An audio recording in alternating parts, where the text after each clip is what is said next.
আজকে সকালের ঘটনা।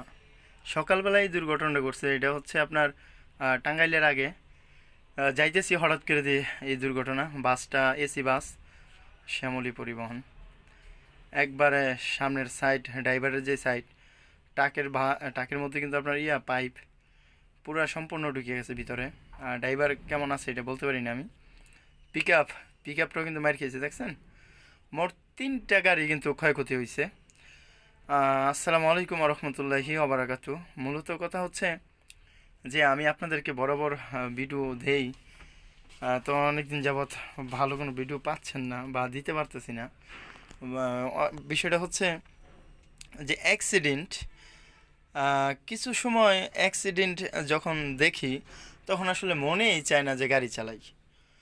কিছু কিছু দুর্ঘটনা দেখি, মনে চায় না গাড়ি চালাই। মানে নিজের কাছে কি যে একটা ভয় লাগে গাড়ি চালাই।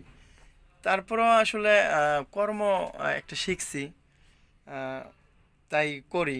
এখন কিছু কিছু দুর্ঘটনা দেখলে আসলে ভয় লাগে, যে দুর্ঘটনাগুলো একবারে খুবই মর্মান্তিক দুর্ঘটনা।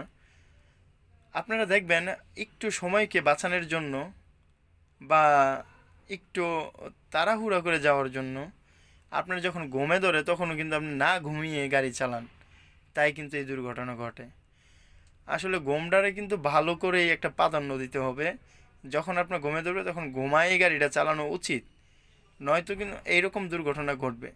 আর এই দুর্ঘটনা শুধু আপনাকে ক্ষয়ক্ষতি করে না, এই দুর্ঘটনায় আপনার পরিবারটাকে একবারে নিঃস্ব করে দেয়। কিন্তু কিছু পরিবার আছে যারা কিনা সম্পূর্ণ একজন আহ, চালক ছেলের উপরেই কিন্তু নির্ভরশীল থাকে এরকম।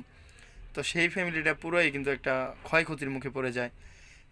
মাহাজন একটা ক্ষয়ক্ষতির মুখে পড়ে যায়, মানে রাস্তার পথচারী ক্ষয়ক্ষতির মধ্যে পড়ে যায়। তাই কিন্তু আমি আসলে বরাবরের মতনই বলি যে আসলে সবাই গাড়িকে সতর্কভাবে চালাই, এবং ঘুমে যদি ধরে সেক্ষেত্রে ঘুমিয়ে গাড়িটা চালানোর জন্য।